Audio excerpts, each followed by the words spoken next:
Welcome to Girlish Gurus. I'm Joy. And I'm Susan. And we're here to have discussions about topics on many subjects that we hope are informative, uplifting, and fun. So, let's get started. Let's. Welcome to part 2 of life insurance and long-term care insurance with Gary Miller.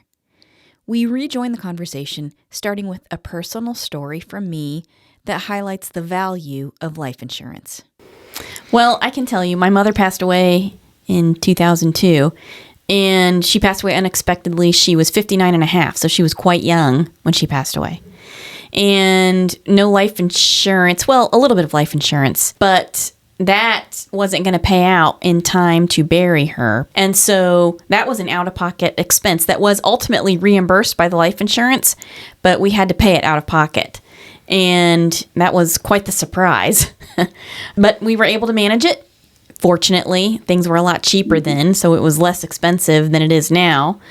But again, that's not something most folks think about.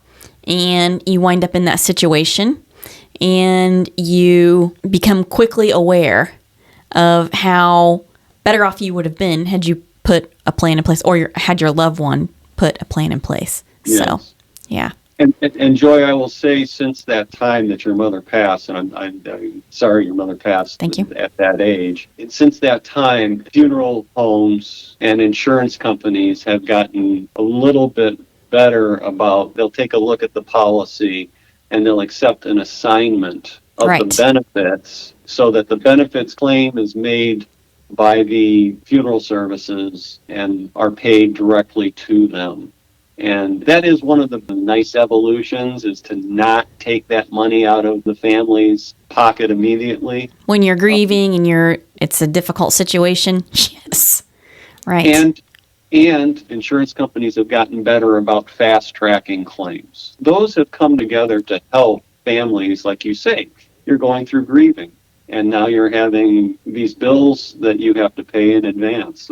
Right. So there are changes to that. I would say that even though you are grieving, call your professional up, call your insurance professional up, get them on the case. They are your advocate, and they can get things moving more quickly than you having to be on the phone Right. with an insurance company during that period. Mm-hmm. Yeah. Okay, Gary. So then in relation to the long-term health care insurance that we might want to purchase, why should we do that, and why wouldn't Medicare, Medicaid, HSA, or savings be enough? So actually, all of those should be part of the plan. Remember, we're talking about a plan. Mm-hmm. And all of those have some coverage that would cover certain long-term care expenses. But each of them has a significant probability of not being enough. And that's what we're talking about with a plan. Mm-hmm. For example, Medicare is a health insurance, and it relates to hospital stays or in-home medical care. But if someone's staying at home, there's those homemaker services. And if someone needs adult daycare services, those are not covered by Medicare. So there's significant cost that Medicare would not cover up front. And then the deductibles that apply to hospital stays, it's a limited number of days. And beyond that, you're covering the expenses 100%.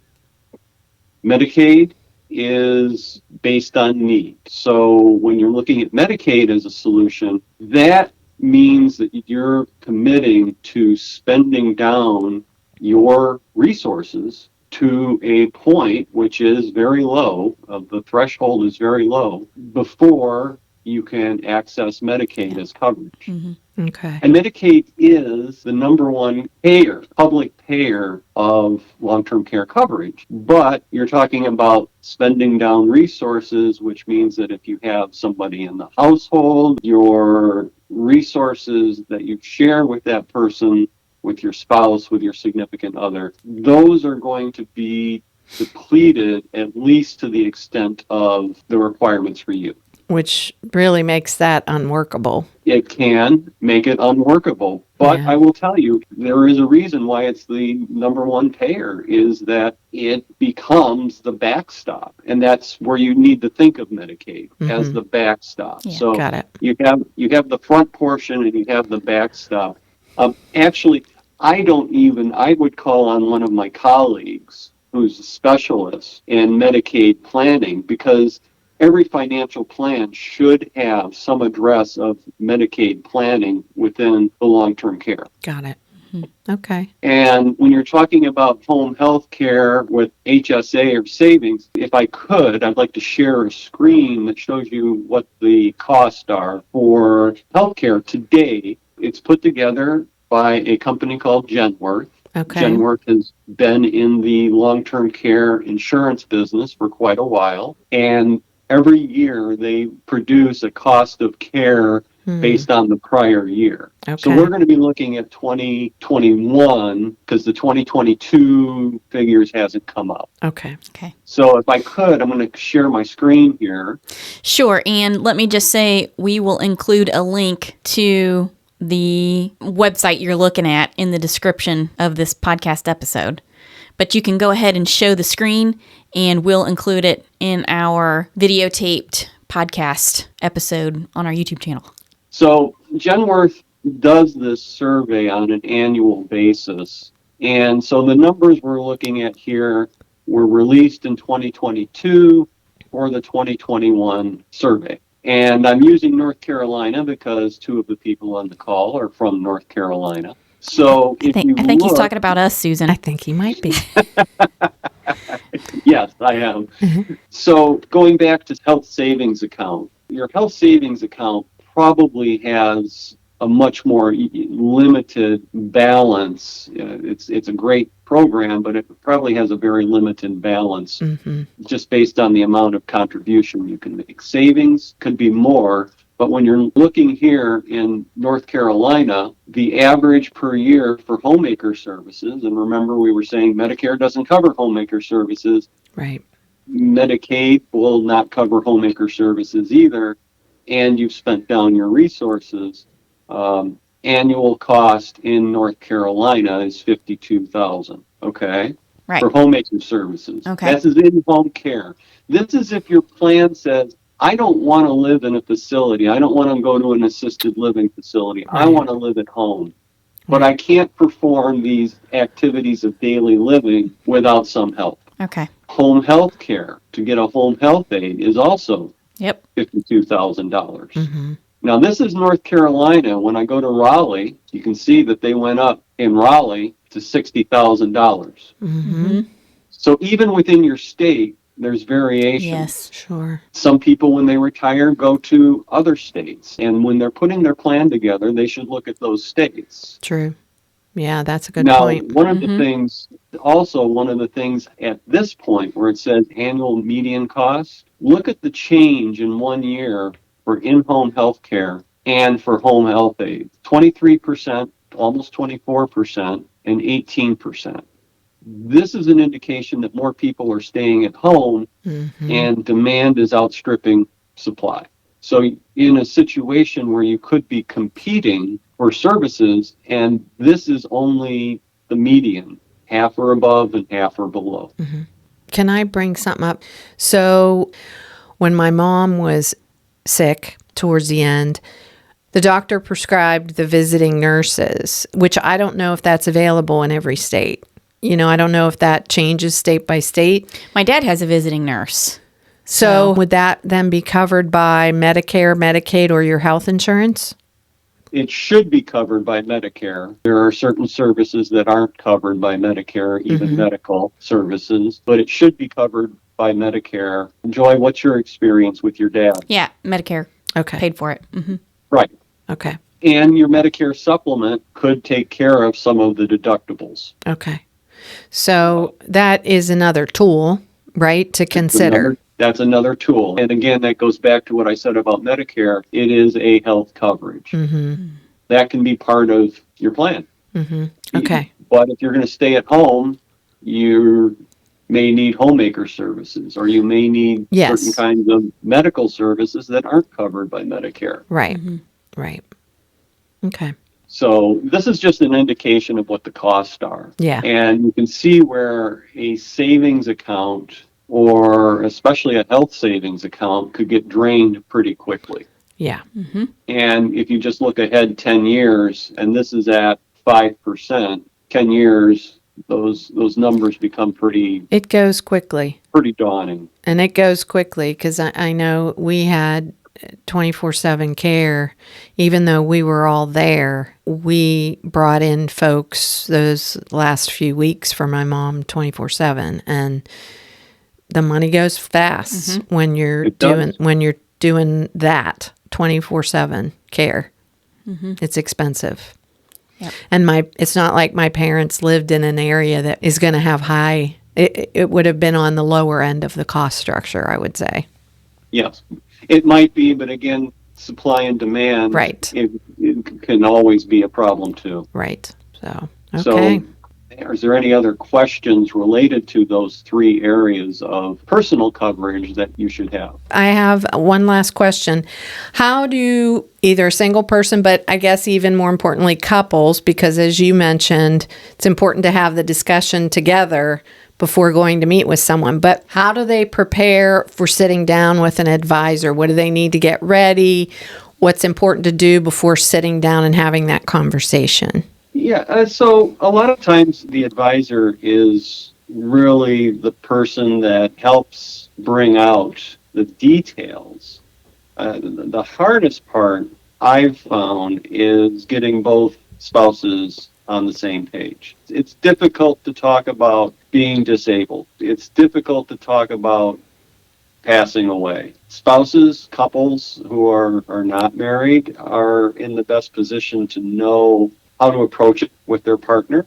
But it really is important that you're both on the same page, that this needs to be handled. And it's often far more important for the wife to get this process rolling because, life expectancy being what it is, the average for a person who's 65, females average live 22 more years.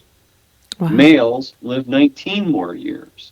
So just an average individual would have 3 years, average female would have 3 years longer than her spouse as an expectancy. Now, again, averages are half above, half below. Married couples, actually both spouses tend to live longer. Happily married, not happily married, they still have somebody, and that's important in those years. But it really is important for both partners to get on this page of making their plan. And one partner, one spouse needs to be willing to get the process going. Right. Once you get to an advisor will ask you the questions. What do you see as you're wanting for your care if you had long-term care exposures?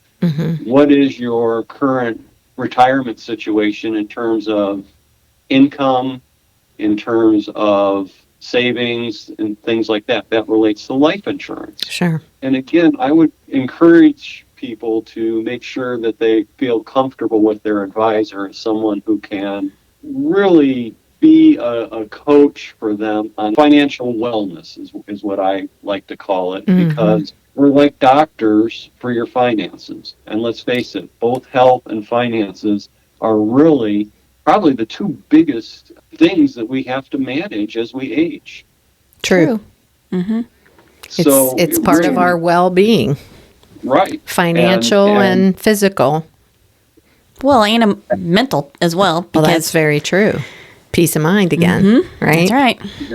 Yeah. So again, I really encourage both spouses to get involved. I really try to get away from gender roles, but I mean, this is really something that there is a statistics show there's a big gender role exposure here.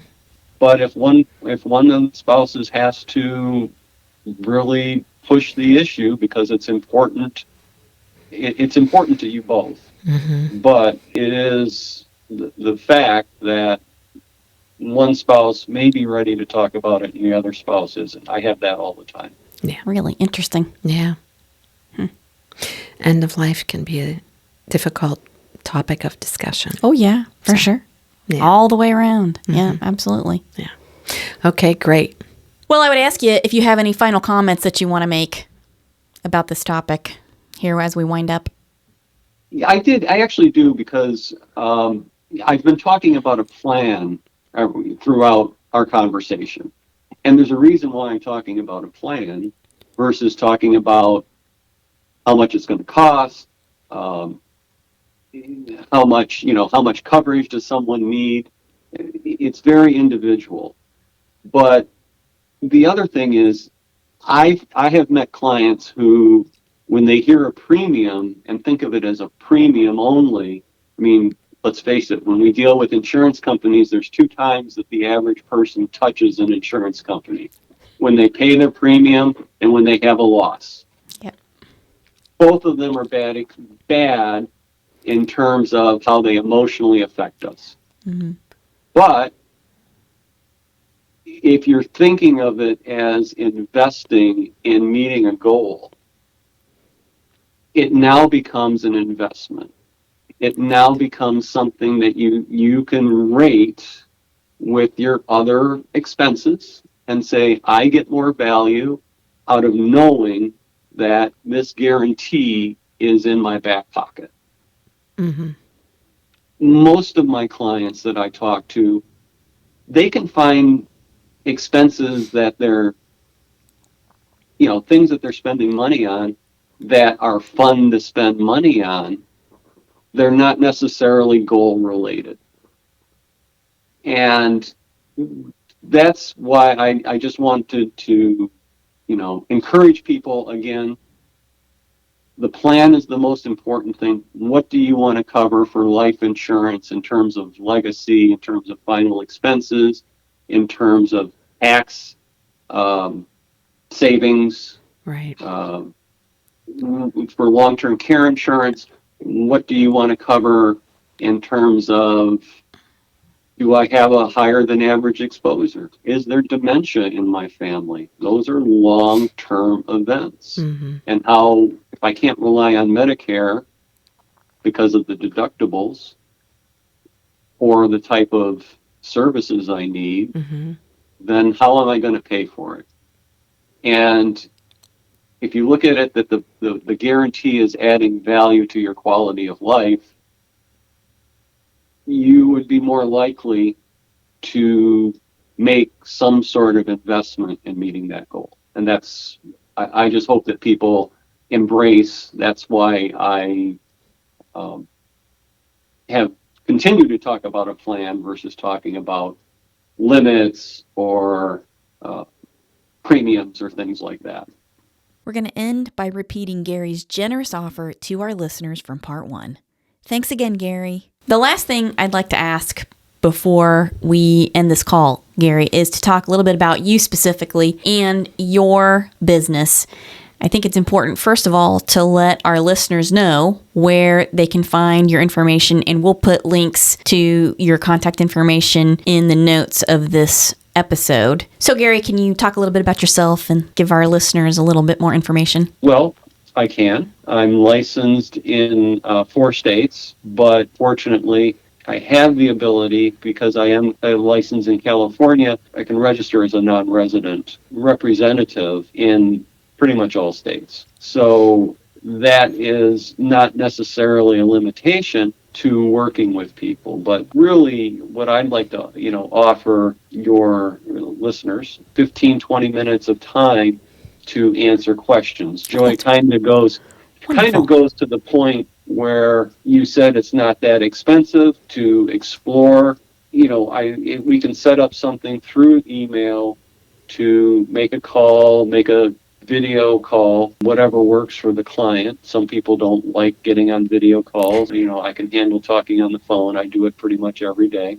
And just answering questions, not talking about me representing you, but talk about the questions you have about what we talked about today.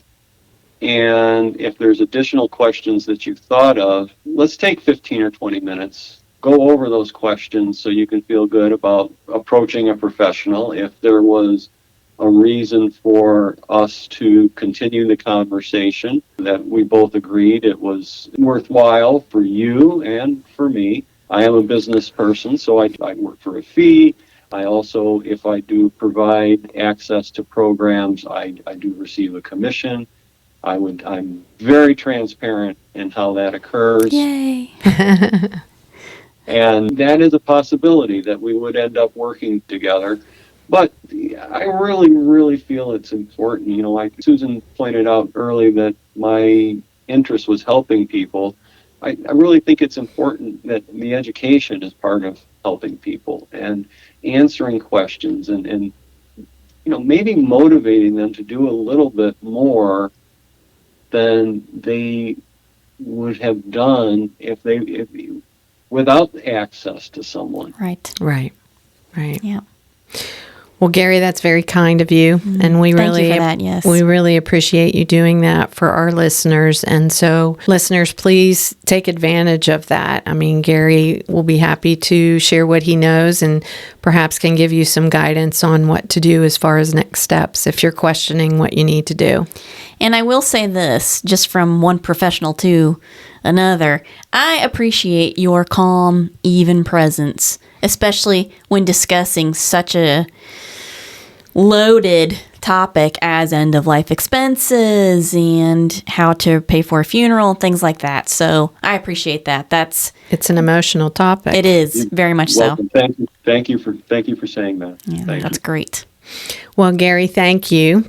Yes, very thank much. you so much. Yes. So appreciate your time, and perhaps I hope to see you all soon. yes, and perhaps we can have you on again to talk about another topic. So Okay. well, Very thanks again for joining us for another episode, and we'll see y'all next time. Bye-bye. Bye. Bye. Thanks for joining us on another episode of Girlish Gurus. We hope you'll join us next time for another fun and interesting topic. And please be sure to check the notes for information and links that were included in this discussion today. Also, don't forget you can find us on our social media platforms, starting with Instagram, Facebook, and now, including YouTube. You can find us by searching Girlish Gurus. And please remember to give this episode a good review and share it with your girlfriends, because the more interaction we get with our podcast episodes, the more episodes we can post. Finally, you can find us on our website, girlishgurus.com. Thanks again. See you next time. Bye.